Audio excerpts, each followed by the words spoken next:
Olá pessoal, tudo bem? O programa Ressoar está começando para levar até você notícias boas que eu tenho certeza que irão alegrar aí o seu coração. A gente está precisando disso, né? E olha só o que é que te espera na edição de hoje, hein? Na reportagem especial, vamos contar histórias de pessoas que venceram a Covid, mesmo contra todas as probabilidades. E você já pensou em mudar de carreira, mas não sabe como? A especialista em desenvolvimento profissional, Rafaela Arruda, te dá uma ajudinha e em uma super entrevista no quadro Conexão Social. E o biomédico, o Dr. Bactéria, te ensina como higienizar corretamente os ambientes e objetos da casa em tempos de pandemia. Fica por aí porque o programa de hoje está imperdível, eu garanto, hein?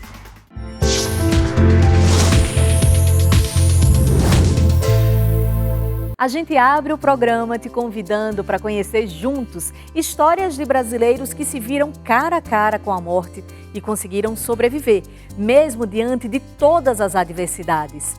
Muitos, além das sequelas deixadas pela Covid, compartilharam também momentos tensos que viveram ali nos hospitais, enquanto estavam isolados. E, ao mesmo tempo, a emoção do primeiro contato com a família, depois de vencer a batalha contra a doença. Neste vídeo, seu Hugo manda uma mensagem para a filha que está entubada em uma UTI por causa da Covid. Oi, filhinha. Como é que você tá, meu amor? Estamos aqui aguardando você. Nós estamos sabendo que você está muito bem, estamos muito felizes e vamos em frente. Durante as internações, com a ajuda de médicos e enfermeiros, mensagens assim, que falam de amor, se transformaram na única forma de comunicação entre os pacientes da Covid e seus familiares. Amor, carinho, saudade. As palavras mais comuns nas mensagens enviadas aos pacientes internados em estado grave por conta da Covid. Mas tem uma palavra escondida nestes recados que traduz todas as outras: esperança. Para quem está aqui do lado de fora, sem poder ajudar diretamente, e para quem está na UTI, numa difícil batalha pela vida. Mesmo profundamente sedados e teoricamente inconscientes, muitos pacientes que receberam estas mensagens reagiram, se recuperaram e venceram a doença. Este é o caso de Raquel, que é dentista e mora em Presidente Prudente, no interior de São Paulo. Raquel se lembra de quando o médico avisou que ela seria entubada. Logo que ele disse para mim, eu chorei e pedi que ele prometesse para mim que me traria de volta. Foram 12 dias respirando por aparelhos. Durante a intubação, um tubo de plástico é colocado pela boca até a traqueia. Um ventilador mecânico leva ar para os pulmões e faz a troca dos gases. Foi nesse período que os pais e os filhos de Raquel mandaram as primeiras mensagens. Nós estamos aqui com muitas saudades de você. Nós estamos aguardando ansiosamente o seu retorno para casa, tá bom? Depois de 14 dias de internação, o tubo que leva oxigênio aos pulmões foi retirado. Raquel tinha vencido a doença, mas mesmo assim levou um duro golpe do coronavírus. Durante a intubação, o pai dela, seu Hugo, foi diagnosticado com Covid. Passou por todas as fases, internação, intubação, mas não resistiu à doença.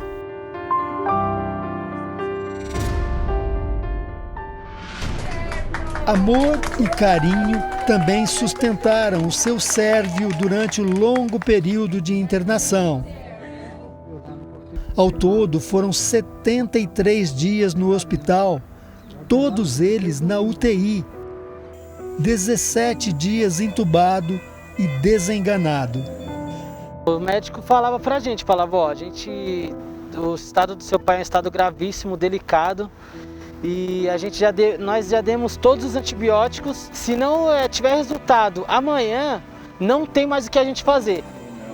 Durante a maior parte do tempo, a comunicação dos familiares com a equipe médica e com o seu Sérvio foi feita por mensagens de vídeo e áudios. Que mesmo as chamadas de vídeo, os médicos falavam para nós que ele não ia voltar, que não ia ter mais jeito. É isso, caramba! Mas teve jeito. Seu Sérvio reagiu, deixou o hospital e agora se recupera em casa. Eu não vi a hora de ir embora para casa para ver meus filhos e minha esposa. É muito gratificante você, numa situação dessa, ver seus filhos. Foi para permitir que filhos e pais se vejam e conversem durante a internação que Simone Araújo criou o projeto Conexões do Cuidar. Mesmo os pacientes entubados, a gente consegue colocar vídeos para eles ouvirem, áudios, né, músicas que os familiares encaminham para eles ouvirem e terem esse contato, né, com seus familiares. Foi o que aconteceu com Dona Terezinha, que ficou 5 dias entubada na UTI. Bom dia! Te amo! Te amo! Estou bem melhor. Cheguei aqui muito mal. Não sei que nem recuperar. Mas com a ajuda de Deus e das meninas aqui, consegui recuperar, né? Eu vou querer abraçar ela muito e dizer para ela que eu amo ela demais. Para os pacientes mais graves, a intubação é um procedimento indispensável e acontece no estágio mais delicado da doença. Nós fazemos um teste de respiração espontânea. Ele passando nesse teste de respiração espontânea, você faz o processo de extubação, né?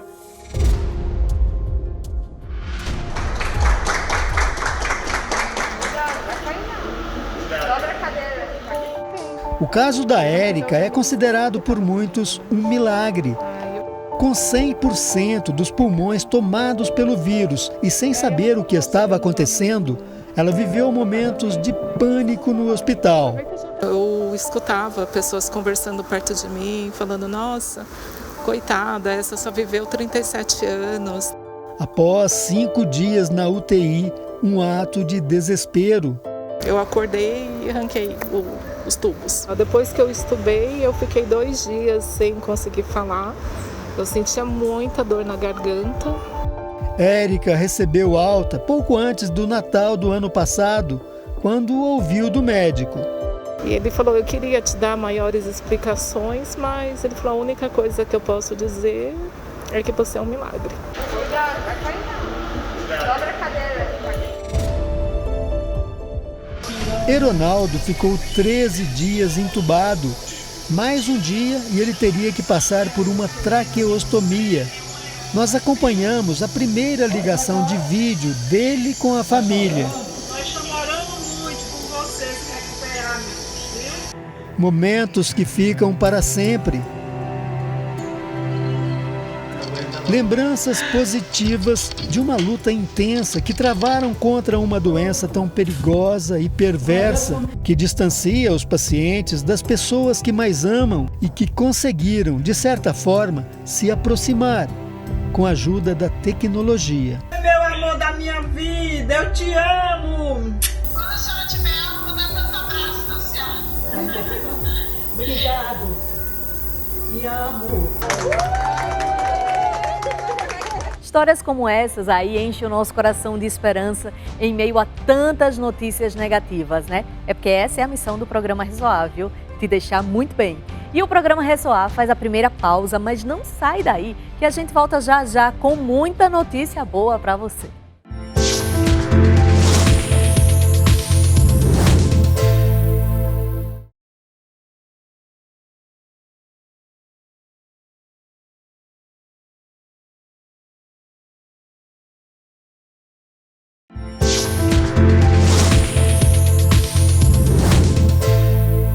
Estamos de volta e chegou a hora daquele quadro que, além de inspiração, é também prestação de serviço. É o Conexão Social, minha gente. Você está preparado? Porque tem muita coisa boa, viu? Bora lá?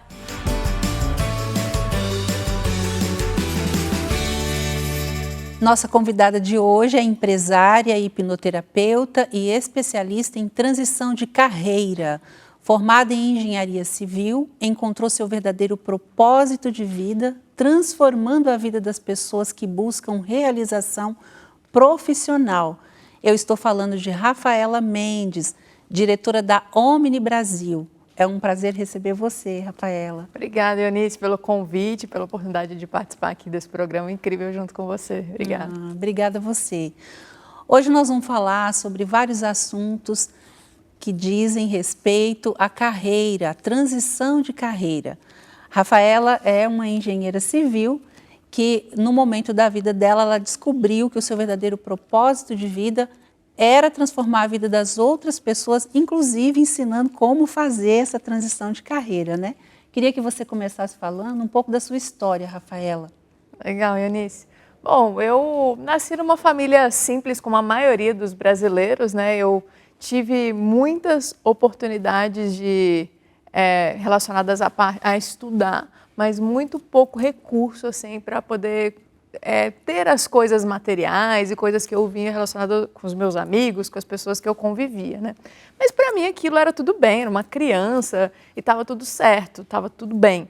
Até que chegou um momento da minha vida que o meu pai é caminhoneiro, minha mãe dona de casa, e eu fiz uma viagem junto com meu pai a trabalho, e foi quando eu tive a primeira vez o contato com o que era uma realidade de realmente escassez. Essa viagem foi para o interior da Bahia, e aqui no Ressoar, né, a gente conhece bastante como é a realidade lá, e eu vivi aquela realidade ali por poucos dias, e naquele dia eu tive um estalo de que eu queria ter uma oportunidade diferente, eu queria ser uma pessoa diferente para que eu pudesse ajudar mais pessoas, para que eu pudesse fazer algo maior.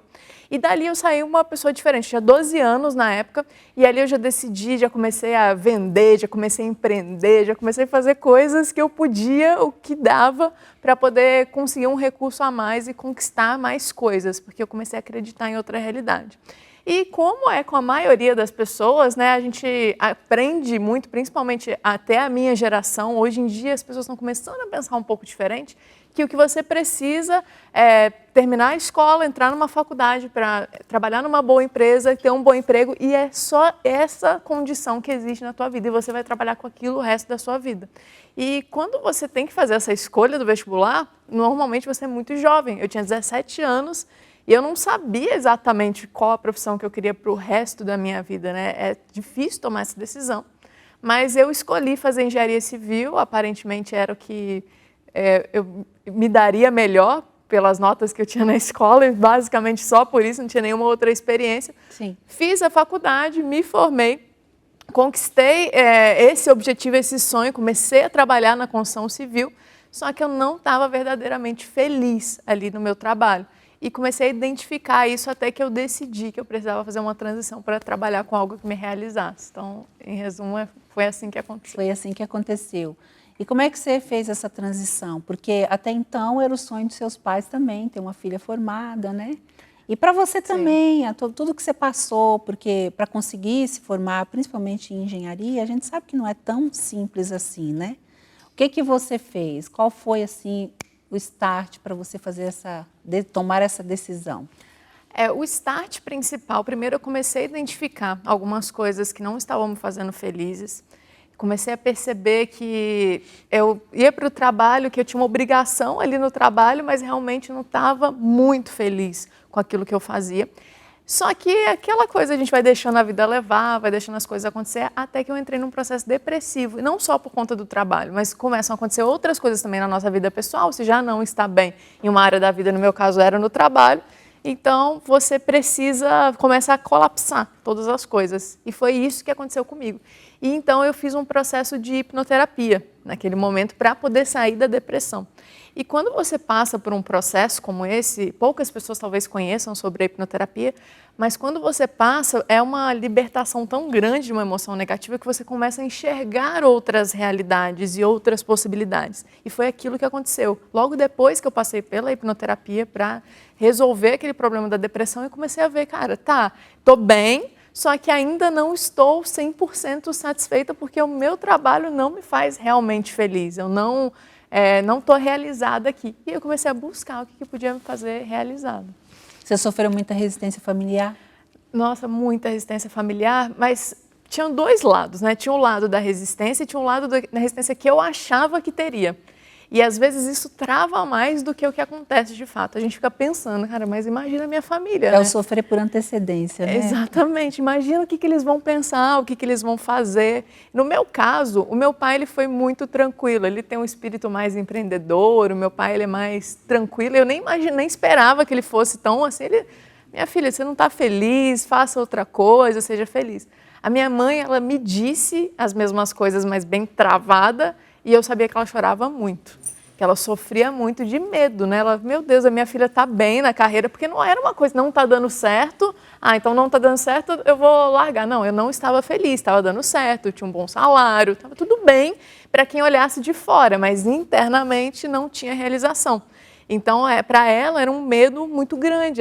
Minha filha está com a carreira crescendo, se desenvolvendo, e ela vai abandonar tudo e vai começar a empreender numa coisa que, no caso, né, eu migrei para um negócio que nem existia na época, que eu fui para uma escola de hipnoterapia. Hoje em dia existem algumas, mas naquela época nem existia hipnoterapia aqui no Brasil, escola de hipnoterapia aqui no Brasil. Então, imagina a cabeça dela, coitada. A Rafaela é a esposa do Maico Arruda, ele já esteve aqui com a gente 2 vezes, né? Então a gente pode falar dele. E foi nessa época você namorava o Maico e ele que te levou para a hipnoterapia? Na verdade eu namorava ele fez esse processo de hipnoterapia que eu disse que me tirou da depressão. E ali eu comecei a busca por outra, eu não sabia que a minha busca ia chegar até a hipnoterapia, mas o que eu buscava era algo que pudesse ajudar as pessoas. E aí quando eu via ele fazendo o trabalho dele, ele tinha tanto brilho nos olhos, assim, tanta alegria. Cara, é tão legal poder fazer isso, né? Eu queria poder também transformar, ajudar mais as pessoas. E foi assim que eu comecei aos pouquinhos nessa caminhada. Eu não sabia que eu ia trabalhar na escola, ou se eu ia ser hipnoterapeuta, ou se eu só ia usar essa ferramenta para alguma outra profissão que eu fosse escolher. Mas eu já tinha certeza que essa ferramenta precisava fazer parte do que estava dentro de mim. E aí, de passos em passos, eu fui me encontrando e chegando à melhor parte, assim, o que eu podia fazer de melhor profissionalmente. Sim, nesse processo que você fez de hipnoterapia, você conseguiu ver as crenças que te limitavam, porque as crenças limitantes é uma coisa que acontece na nossa infância e a gente nem sabe, né? E às vezes a razão de você não estar feliz na sua profissão e até não ter se encontrado tem muito a ver com isso, né? Sim. Você chegou a identificar e falou, agora eu já sei o que eu quero fazer de verdade. Como é que foi para você? Sim, no meu caso, quando eu tratei a depressão, ela era muito mais associada a um sentimento de solidão, que eu aprendi na infância. Não necessariamente precisa ter acontecido uma tragédia ou uma coisa muito ruim para a gente aprender uma crença limitante ou uma programação negativa, né? Muitas vezes as pessoas acham, não, minha vida foi boa, eu tive uma infância saudável, então tá tudo bem. Mas não quer dizer nada. Às vezes alguma coisa simples simplesmente te ensinou uma programação errada. E essa programação de solidão, eu acho que ela não era muito relacionada ao meu trabalho. O que mudou de crenças para mim foi sobre eu tinha uma visão muito limitada em relação à forma como eu fui criada. Eu fui criada num contexto onde todas as pessoas tinham uma carreira, que começaram, se formaram para fazer aquilo. Muitas pessoas da minha família não eram formadas, mas fizeram aquilo desde a adolescência, aprenderam só fazer aquele trabalho e tinha que ser dessa forma. Então, a minha cabeça não conseguia enxergar, minha visão não era expandida para outras oportunidades, era só para realmente fazer o que estava programado. E outra programação que eu tinha relacionada a trabalho e que é muito comum é que trabalho é relacionado a um sofrimento, é um esforço, é uma coisa que vai que não pode ser feliz, assim, não pode ser bom, não. Agora eu vou descansar do meu trabalho. Ou você ganha dinheiro ou você é feliz. Não dá para fazer as duas coisas juntas, né? Exatamente. E, inclusive, tem muito uma questão de agora eu estou no trabalho, agora eu estou cuidando da minha vida pessoal, agora eu estou de férias. E hoje, na minha vida, né, com a realização que eu sinto no meu trabalho, eu não tenho essa divisão com clareza. O meu trabalho está envolvido na minha vida pessoal, que está envolvido nas minhas férias, porque eu gosto de fazer o que eu faço. Então, eu faria, independente de onde eu estivesse. É diferente de quando o trabalho que eu conhecia dos meus familiares, das pessoas ao meu redor, que é, nossa, é obrigação, eu só faço porque é a única forma que eu tenho de pagar as minhas contas. Isso era um problema. E para você, então, foi tranquilo? Qual foi o momento, então, que você falou, agora eu vou mudar, e, inclusive, você descobriu que agora você ia até ajudar as outras pessoas a fazer isso? Legal. Não existiu um momento, inclusive, é como eu recomendo as pessoas a fazerem. Existe um momento de você perceber que não está tudo bem. E aí você deve começar a buscar o que é que não está muito bem. A empresa onde eu trabalho, a empresa não está compatível com os meus valores. Tem nada de errado com a empresa, mas não é o tipo de empresa. Eu gostaria de trabalhar numa empresa mais nessa linha aqui, fazer a mesma coisa, mas dessa forma. Não é empresa. Então é realmente a minha função. Eu acho que eu não nasci para ter essa função. Ótimo. Então, o que é da tua função que não está de acordo? Que você pode mudar algo nela para ficar próximo? Ou é uma mudança completa? Então, é esse processo que eu fui buscando passo a passo. O que eu precisava mudar, o que não estava me fazendo bem. A primeira coisa que eu identifiquei... Você foi ver os sinais, né? Exatamente. A primeira coisa que eu identifiquei era essa necessidade de contato com as pessoas. Eu sempre gostei muito de estar com pessoas. Inclusive, no início da minha carreira na construção civil, eu gostava muito mais, porque eu ficava no canteiro de obras, eu ficava treinando ali a galera. E depois, quando eu fui subindo de patamar, eu fui ficando mais no escritório, mais em planejamento, muito mais fechada e com menos contato com as pessoas. E isso começou a me causar mal. Então, eu já identifiquei pela minha própria função. E eu falo muito isso para as pessoas que querem identificar. Olha para as suas experiências, aquilo que você amava e aquilo que você não gosta de fazer. E extrai disso o que você pode se envolver mais ou se envolver menos. Para a pessoa que está nos assistindo agora e está passando esse momento, né, Rafaela? Porque a gente sabe que a gente está vivendo um momento de pandemia, muita gente perdeu o emprego, outras pessoas que tinham um negócio fechou, e às vezes não é só uma escolha, não é porque eu quero mudar, ela é obrigada agora, inclusive, identificar oportunidades e fazer uma transição forçada, né? Como é que ela começa a fazer isso? O que ela começa a olhar? Por onde ela começa? Legal. Um ponto principal é começar a identificar os talentos naturais. Todo mundo tem um talento natural e muitas vezes a gente não explora, não lapida e por isso ele não aparece. Eu não tenho. Tem gente que já me disse, eu não tenho talento nenhum. Isso não existe. Alguma coisa você faz melhor ou com mais facilidade do que as outras pessoas. Então, percebe na tua jornada daqui para trás, todas as experiências, desde lá da infância, o que você já fez. Se você já fez alguns tipos de trabalho que eu fazia lá na faculdade, eu me dava muito bem e eu me destacava. Legal, o que tem aí? Não necessariamente você vai fazer a mesma coisa, mas é entender o que tem nessas coisas que você fazia melhor. E começar a encaixar isso em oportunidades que possam surgir para você. Então, de repente, você percebe, poxa, eu me comunico muito bem. Lá na faculdade, eu já ia muito bem. Que tal você experimentar trabalhar vender algum produto, já que você se comunica bem, já que é uma habilidade sua, é um recurso que você pode buscar agora. E nessa linha facilita muito para você ir se encontrando. Agora, eu tenho um ponto. A gente nunca vai ter certeza daquilo que vai dar 100% certo sem a gente ter experimentado. E isso trava, às vezes, a gente de começar. Mas será? Mas se você não for lá testar, você não vai saber. Então, eu recomendo muito teste sempre. Se você acha que existe uma mínima possibilidade de aquilo funcionar bem, vá lá e teste. E é o que eu recomendo para as pessoas. Isso é muito importante. Para quem precisa agora, de repente, descobrir novas habilidades e fazer essa transição de carreira, porque às vezes o mercado dela realmente, no momento, não vai dar. Eu acho isso muito importante, mas tem aqueles que descobriram, como você, que precisa migrar para uma outra coisa. Ela também não pode sair pedindo demissão, sem ter uma reserva financeira, né? Queria que você explicasse isso, porque às vezes a pessoa, um dia ela amanhece o dia e fala, não aguento mais meu trabalho. Mas às vezes não é o trabalho, às vezes ela não aguenta mais o chefe dela. Às vezes ela não aguenta mais ali os colegas, ela está tendo problema de relacionamento, né? Então é muito importante também essa responsabilidade, né, Rafaela? Não sair só porque agora também eu cansei, né? Não é dessa forma. É importante ter um planejamento de como você vai fazer isso. E esse planejamento envolve você descobrir o que não está bom. Como eu disse, né? Às vezes a transição não é de carreira, às vezes é uma transição de empresa. Não estou me dando bem com a cultura dessa empresa, com os colegas, então eu preciso transicionar para uma outra que vai estar mais associada aos meus valores, ao que eu quero. E às vezes sim, é de carreira, e aí você precisa de um planejamento. Ele vai envolver a parte financeira, ele vai envolver você se preparar para essa nova carreira.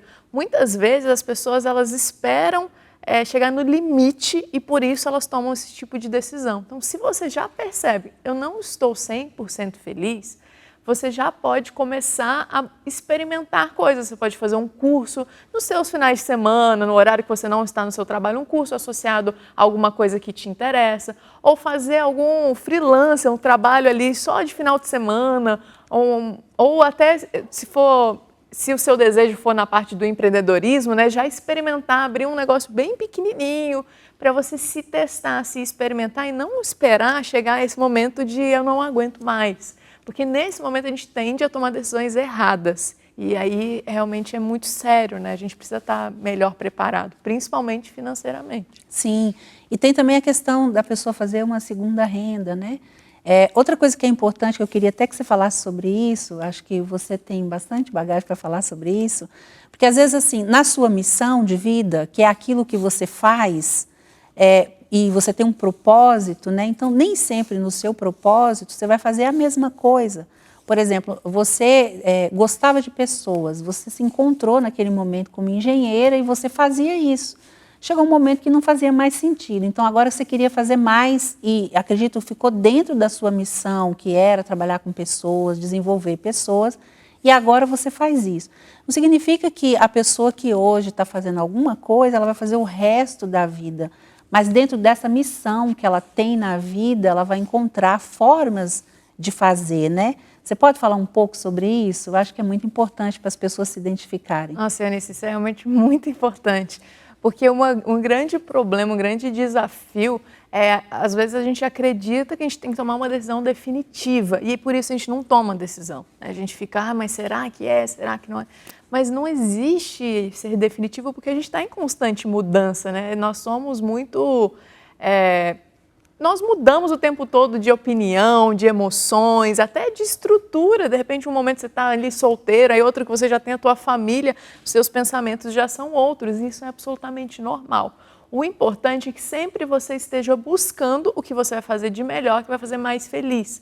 E quando a gente fala de propósito, muita gente fala, ai meu Deus, eu preciso encontrar o meu propósito. A única forma que existe de encontrar é você começar a experimentar, fazer até que um momento aquilo vai despertar em você. Cara, eu preciso fazer o trabalho que eu faço porque ele é muito importante. E isso vai ressoar, né? Isso é tão natural que ressoa, né? Exatamente, e isso é maravilhoso quando você encontra, mas a única forma é você ir experimentando. E sempre a gente vai estar em mudanças, né? Na Omni eu já atuei em todas as áreas possíveis até encontrar aquela que eu fazia melhor. E eu tenho certeza que o que eu faço hoje, eu já faço por 2 anos, não vai ser o que eu vou fazer pelo resto da minha vida. Porque eu estou em constante mudança e isso é o que acontece com todas as pessoas. Sim. E também, normalmente, quando a gente está nesse processo, a gente tem muitas ferramentas, né? Sobre o autoconhecimento, que eu acho que foi uma coisa que você também fez, né? Nessa hora, vai se conhecer, porque nada melhor do que a gente se conhecer, né? Hoje a gente tem o coach, tem tantas ferramentas que você pode até falar algumas. Sim, o coach é uma ferramenta muito legal. Existem 2 formas de ser aplicadas essas ferramentas, né? Eu fiz mais um trabalho de auto-coach quando eu estava fazendo o processo de transição do que trabalhar com um profissional de coach. O profissional de coach ele é bom para te ajudar a ter disciplina. Então, se você quer alguma coisa, mas você percebe que você não está muito focado, está desviando, é melhor ter um profissional para poder te acompanhar. Mas você pode fazer essas ferramentas com você mesmo. E o que são essas ferramentas? É você conseguir ferramentas para te ajudar a traçar as metas, para poder encontrar melhor os teus objetivos, para você entender o que faz sentido para você e o que não faz tanto sentido assim. E uma ferramenta muito legal para a transição de carreira é a visão de futuro. Todo mundo que me pergunta, Rafa, eu estou na dúvida se eu devo sair do que eu estou hoje ou se eu devo insistir mais um pouco, se é só uma fase ruim. É muito fácil de resolver essa dúvida. É simplesmente olhar os próximos passos. Então, se você está numa empresa, olha para o teu chefe, para o chefe do teu chefe e para o chefe dele. E olha para cada uma dessas cadeiras e se imagina ocupando essa cadeira. Você estaria feliz ocupando essa cadeira? Se sim, talvez realmente seja um momento ali de evolução, que você não está 100% feliz, mas está tudo bem, é uma fase de transição, está tudo bem. Agora, se quando você olha, cara, não, e cada vez que sobe de cadeira, está me incomodando mais. Então, realmente não é essa a carreira para você. Para quem empreende, mesma coisa, você não vai ter um chefe, mas você pode olhar pessoas que já alcançaram os próximos objetivos, né? Outras empresas que já chegaram lá, você gostaria de cumprir esse papel? E essa resposta para essa pergunta vai te responder tudo sobre é necessário fazer a transição de carreira agora ou não é necessário fazer essa transição. Isso é muito importante, né? Também tem aquela questão dos bloqueios emocionais, né? Eu vejo muito, não sei se você vai concordar comigo, o apego emocional que as pessoas têm a um cargo e a um lugar, né? Por exemplo, se eu fosse falar de mim, eu estou há muitos anos na comunicação e depois no terceiro setor, então eu amo isso. Então, é natural que eu tenha um apego ali com as pessoas, com aquele trabalho. E tem muita gente que tem apego. Você vê que tem gente que, às vezes, ela foi mandada embora agora, ela está em depressão. Não é só porque ela perdeu o emprego, e ela tem até habilidades, mas é porque ela está sentindo a dor de ter saído, né? Ou então ela tem muito medo, ela queria empreender, mas ela tem muito medo assim, de perder a segurança, né? Fala um pouco sobre esses bloqueios, porque eu acho que a hipnoterapia ajuda, né? E você, com a sua experiência também, eu acho que vai ser muito legal. Sim. Esses bloqueios, eles são naturais. O ser humano, ele precisa pertencer a algo, né? Isso é natural nosso. Então, é natural que aconteça de a gente se apegar aos lugares, às pessoas, é assim que vai acontecer. Mas quando isso chega a prejudicar de uma forma, a entrar num processo depressivo, a um bloqueio muito grande de algo que você deseja fazer, poxa, eu desejo muito empreender, mas eu me travo por medo, né? Aí é o momento de você olhar para isso com mais cuidado. E aí você busca um profissional. Existem vários tipos de terapia, eu falo bastante da hipnoterapia porque é o que eu conheço muito bem e é o que eu vejo dando resultado para as pessoas o tempo inteiro, né? O dia inteiro é um processo muito objetivo que vai direto ali naquele ponto que você precisa trabalhar. E o que fazem esses processos, né, como a hipnoterapia? Ele vai te ajudar a reentender essas emoções. Por que existe esse medo, né? Porque o medo é natural, ele vai estar o tempo todo na sua vida, mas por que esse bloqueio? Por que o medo chega a gerar um bloqueio tão grande? Porque existem pessoas que estavam na mesma situação que eu e elas conseguiram fazer, elas não tiveram esse bloqueio, que eu tenho esse bloqueio. E aí quando você começa a reentender essas situações, mas de uma forma, quando eu falo de hipnoterapia, né, a gente diz que é uma forma subconsciente, ou seja, você reprograma a tua mente para reentender essa situação, aí a liberdade flui muito mais, aquele peso que fica nas costas, ele simplesmente vai embora e você consegue fazer o que você gostaria e experimentar. Para você, quais são os pontos fundamentais que você considera para a pessoa ter sucesso na carreira, né? Nós falamos alguns aqui, mas eu acho bacana a gente reafirmar. Legal. Sucesso na carreira, assim, um ponto principal é você realmente amar aquilo que você faz, fazer com prazer, fazer com vontade, porque é só isso que vai te tornar o melhor naquilo que você faz. Se você não gosta, se você pode ser o mais esforçado, você pode ser assim, o que mais estudou, mais preparado, mas se você não sente o prazer, alguém vai fazer melhor do que você. Alguém que tem esse prazer. Então, o primeiro ponto é buscar isso. O segundo ponto, que eu acho muito importante, é independente da função que você exerça, independente mesmo, você se colocar como o dono daquilo ali que você faz, da tua própria responsabilidade. Então, eu falo muito com as pessoas sobre empreender no negócio dos outros, né? Eu uso essa frase que eu aprendi com Geraldo Rufino, que eu amo a frase, porque empreender é maravilhoso. Empreender é sobre isso, é sobre você pegar as responsabilidades para você e fazer daquilo o melhor que você pode. E não precisa você ter a sua própria empresa. Na verdade, é muito menos arriscado se você fizer no negócio dos outros. Só que quando você se coloca nessa posição de dono, de responsável, você está sendo responsável pela tua vida, pela tua performance, pela tua carreira. E não pela empresa dos outros, que muita gente fala, mas aí eu não sou dono da empresa. Não, você é responsável pela tua própria vida. E isso vai te levar a novos objetivos. Então, isso para mim é fundamental que você tenha intrínseco na tua vida. Não, isso eu também. Eu acho isso fundamental. E todos os empreendedores que sentam aqui, normalmente eles falam isso. Começa empreendendo no negócio dos outros, até porque se você tem interesse em empreender para você, a forma como a gente faz uma coisa, a gente faz todas as outras. Essa é uma frase bem conhecida. E, normalmente, da forma que você é um funcionário, o sucesso que você tem como funcionário é o que você vai ter como empreendedor. Então, é fundamental que a gente faça sempre com qualidade, porque isso vai ressoar na vida da gente e na vida das pessoas que a gente serve, né, Rafaela? Sim, e tem uma coisa legal sobre isso também, levando para o lado da mente, né, que é o que eu estudo bastante. Quando a gente já se coloca numa posição acima daquela que às vezes a gente tem a responsabilidade, a gente já se coloca ali como o dono, a nossa mente já está lá. Talvez a gente ainda não tenha aquela posição, não tenha aquele salário, mas a nossa mente ela já está. E quando ela já está, é natural que você chegue lá muito mais rápido. Porque a sua mente ela já entende, olha, eu preciso chegar a alcançar esse objetivo porque é o que está conectado comigo. Então mantenha sempre a tua mente acima, melhor do que você, das condições que te dão, do que aquilo que você tem, porque aí ela vai sempre te puxar mais para cima ainda. Sim, e essa história a nossa mente, ela tem uma comunicação com outras, né? Por isso que encontro de pessoas que têm mentes com bastante, eu acho que até mentes brilhantes, né? Você vê que ali ideias são concretizadas, sonhos são realizados depois, porque essas mentes se unem. Então, quando você tem uma mente parecida com alguém, por exemplo, seu chefe, é lógico que ele vai te escolher. Isso já aconteceu algumas vezes comigo, com algumas pessoas que eu conheço. Você fala, mas por que eu? Porque você estava sempre junto, você estava sempre com um pensamento parecido, né? E isso é muito importante, as pessoas terem essa mudança de mentalidade, né? Para cometer menos erros também, né? Verdade. Aliás, eu queria que você falasse também dos erros que as pessoas cometem quando elas estão começando, né?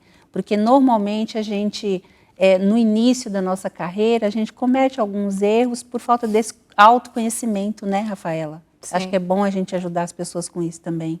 Verdade. Quando a gente está começando, né, na verdade o maior erro que a gente muitas vezes comete é entrar em situações de reclamação, isso muitas vezes a gente entra numa empresa que ela já tem ali aquela cultura, as pessoas estão reclamando, elas estão negativas, elas estão olhando para trás, elas estão apontando defeitos. E quando você entra nesse tipo de situação, ali já acabou para você o teu início. Então, a primeira coisa, né, esteja sempre bem positivo, bem afirmativo. Não importa o que está acontecendo ali ao redor. Se existem pessoas negativas, você vai cumprimentá-las, você vai tratá-las bem, mas você não vai se envolver tanto com essas pessoas. Busca estar com as pessoas positivas. Outra coisa muito importante é sobre estudar, buscar pessoas que possam te ajudar nesse caminho, né? Muita gente quer começar tudo na maluquice sozinho e não busca as informações corretas.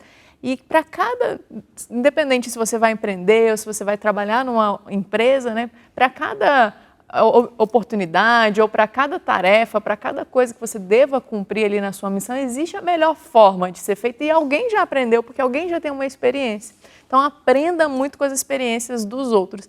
E se for dentro de uma empresa, se você estiver nesse contexto não empreendendo, isso fica ainda muito mais forte. Busca as pessoas ali que estão ao seu redor, que mais cresceram, que mais se desenvolveram e vê tudo que você pode extrair delas e aprender com elas. Às vezes a gente se bloqueia para o aprendizado, a gente acha que a gente já sabe alguma coisa e é aí que a gente muitas vezes fracassa, né? Não tendo a mente aberta. E fugir também do que eles chamam de um termo assim simples, mas das panelinhas. Porque às vezes você quer ser aceito num grupinho que nunca sai dali, né? É natural alguém começar a realmente falar mal e você... Às vezes você nem concorda, mas você fica ali só para ser solidário e você não percebe que isso te puxa muito para baixo. É uma corrente que é muito para baixo, né? Se você quer crescer, seja diferente. Não que você vai ser o diferentão, né? Mas ande com quem está querendo crescer, né? Aprenda e buscar o conhecimento, né? E aprender com quem já chegou lá. Isso é fundamental, né? Sim, sim. Rafaela, estão avisando aqui para a gente que o nosso tempo está acabando, mas eu queria que você aproveitasse esse momento para deixar uma mensagem para quem está infeliz na carreira atual, para quem quer fazer essa mudança, ou porque ela quer ou porque ela foi obrigada a fazer, né? Eu queria que, por favor, você falasse com as pessoas de casa, porque isso vai ser muito importante. Legal.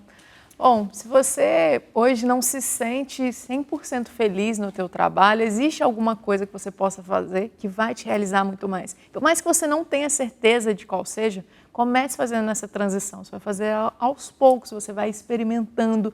E se você deixar para aquele último momento, para o teu último esforço, provavelmente você vai tomar decisões erradas. Fazer um processo de transição é mais fácil do que parece depois que você começa. Você pode ter certeza disso. Porque uma vez que você começa, você vai se sentindo mais seguro, você vai perceber que ali você se sente muito melhor. E uma coisa muito importante entre a dúvida das pessoas, o dinheiro e trabalhar com a minha paixão, essa dúvida ela nem deve existir. Porque se você está apaixonado por aquilo que você faz, você pode ter certeza que você vai ser muito bem remunerado, muito reconhecido, você vai ter os melhores resultados, você vai ser o melhor profissional para poder fazer aquilo e o reconhecimento de todas as formas, inclusive financeira, ele virá. Fique tranquilo quanto a isso. Nossa, muito bom mesmo. Eu acho que é o conselho ideal, né? Eu queria que agora você falasse onde te encontrar. Eu sei que, além de você ser empresária, hipnoterapeuta também, tocar lá a Omni junto com o Maico e a equipe, você também é palestrante, é mentora, né? Onde as pessoas te encontram, como é que elas fazem para chegar até você? Legal. Eu tenho o meu Instagram, que é @RafaelaMendesOficial. Lá eu faço muitos conteúdos relacionados à transição de carreira e também trago muitas questões relacionadas à mentalidade, porque é o que eu acredito que impulsiona melhor as pessoas. E aí você pode ficar à vontade para me mandar um direct, me fazer uma pergunta, talvez alguma coisa que você ouviu aqui, que conectou, mas você ainda não entendeu a fundo. Eu amo responder às pessoas e poder ajudar as pessoas nesse processo de transição. Nossa, Rafaela, muito bacana. Queria te agradecer, viu? Agradecer o seu tempo, foi muito bom. A gente teve pouco tempo, né? Mas eu acho que a gente conseguiu ajudar as pessoas. E aí fica aqui também o convite para você voltar, para a gente dar continuidade, né? Obrigada, Eunice. Eu que agradeço, um prazer estar aqui. Eu gosto muito do programa, é incrível para mim poder estar aqui e levar essa informação para mais pessoas. Muito obrigada, viu? Você aí de casa, muito obrigada e até o próximo domingo.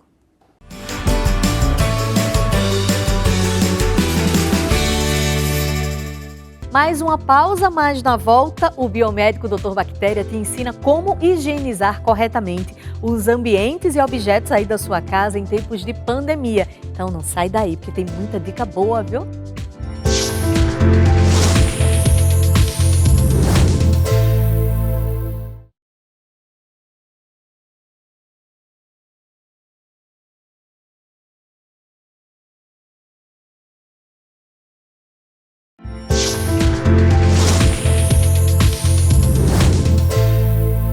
Em meio à pandemia de Covid-19, todos tentam ficar o mais protegidos possível, né? Mas os cuidados não devem ficar restritos apenas a lavar as mãos e usar álcool gel. É importante que a casa também seja higienizada adequadamente, viu? E a partir de agora, o Dr. Bactéria vai te ensinar como fazer essa limpeza corretamente. Doutor, é com você.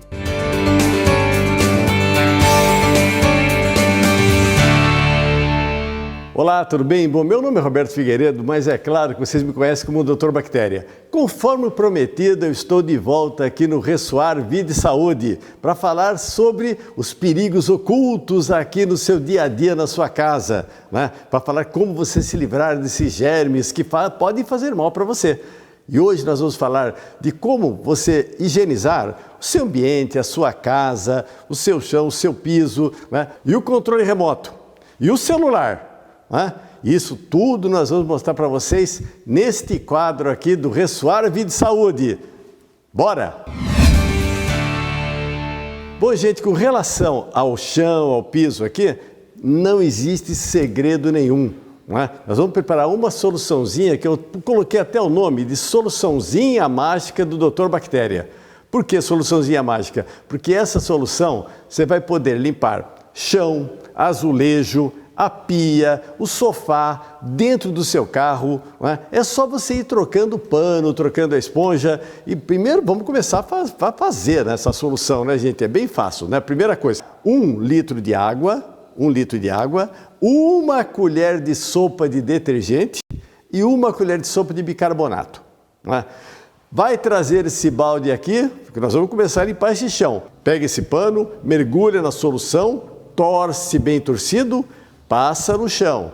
Né? Depois, o que aconteceu? A sujeira que podia estar no chão passou para o pano. Aí você vai para onde? Naquele balde com água limpa. Vai coloca, dá uma boa mexida com ela lá dentro, tá? Torce bem, mergulha de novo na solução de detergente e bicarbonato, torce novamente, passa novamente, enxágua e vai fazendo esse procedimento até o chão estar totalmente limpo.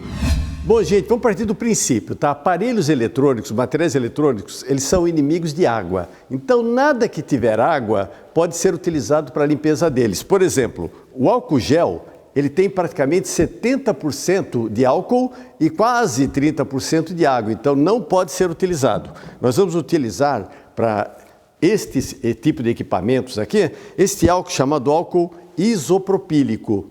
Álcool isopropílico, que você compra onde? Em loja de materiais eletrônicos ou então pela internet. Tá? E como é que você faz, gente? Primeiro, lembra que eu falei que aparelhos eletrônicos são totalmente inimigos de água. Borracha é totalmente inimigo de álcool. Tá? Então, a capinha do seu celular, ela é emborrachada. Então, você não pode utilizar este álcool para a capinha. Aonde você lava essa capinha? Vai na pia e lava com água e sabão. Né? Molha, lava com água e sabão bonitinha, tal, seca, ela já está pronta. Né? Esses outros aparelhos aqui, o que você vai fazer? Você vai pegar o álcool, né? Você vai molhar levemente, tá? Gente, não pode jogar direto, que você não mata o germe por afogamento, tá? Você mata o germe só pelo contato. Aí você pega o celular, dá uma passada nele, ó. Passa em todo ele. Você pode utilizar também para controle remoto.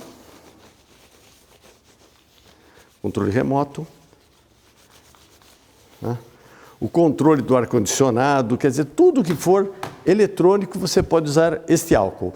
E evite, é claro que eu nem precisaria falar para você, né, gente, que o celular ele pode ser mais contaminado que uma sola de sapato. Por quê? Você manipula, tá? Você o dia inteiro você fica mexendo, você coloca a mão, né? E muita gente, você vai cair da cadeira, hein? Mas é verdade, tá? Você vai ficar até assim, como alguém faz isso? Mas você acredita que tem gente, ou pelo menos tinha gente, que usava o celular no banheiro? Né? Ainda bem que ninguém tem mais esse costume, né? Que a pessoa pegava o celular, depois guardava o celular, lavava a mão, pegava o celular e saía. Quer dizer, para que lavou a mão? Então você não pode utilizar o celular no banheiro, sem dúvida. De quanto em quanto tempo você faz essa higienização? Nessa época de pandemia, pelo menos uma vez ao dia. Bom, gente, você sabe que tudo que você leva às mãos pode estar contaminado, porque a mão não transfere bactérias, né? Maçaneta de porta, nem pensar, não é verdade? Então, o que você faz para limpar? Você pode utilizar, por exemplo, o álcool gel. Você dá uma passadinha de álcool gel na maçaneta, né? É a mesma coisa na chave. Né? Depois, não esqueça, né? Depois, se você não tiver mais esses materiais, não esqueça de também passar álcool gel nas suas mãos. Viram que fácil que é manter a sua casa higienizada? Nem precisa gastar tanto dinheiro assim, não é verdade? E nem tanto trabalho, né? No próximo domingo, novamente, o Dr. Bactéria vai dar novas dicas para vocês, tá? Sigam a gente nas redes sociais. Instagram, Dr. Bactéria Oficial. E no YouTube, Dr. Bactéria. Conto com vocês, hein? Domingo já estou ansioso para falar com vocês novamente.